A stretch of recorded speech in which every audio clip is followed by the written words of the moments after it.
Presiding Officer, the Court of Session ruling against Scottish Borders Council marks yet another legal failure to uphold long-standing protections for women and children, this time involving a primary school child.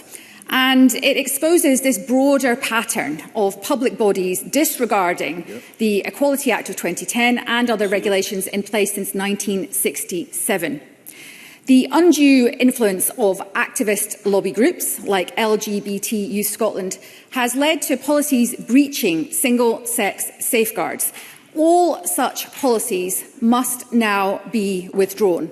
Will public funding finally be withdrawn from organisations that are wrongly advising that gender self-ID is lawful in Scotland when it never has been? First Minister.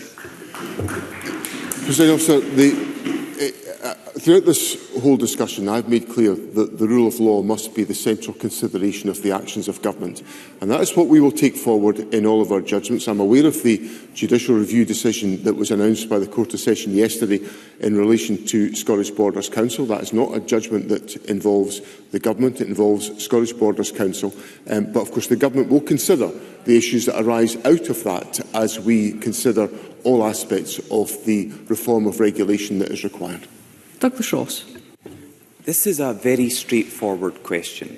Does the First Minister believe that a trans woman is a woman? Yes or no?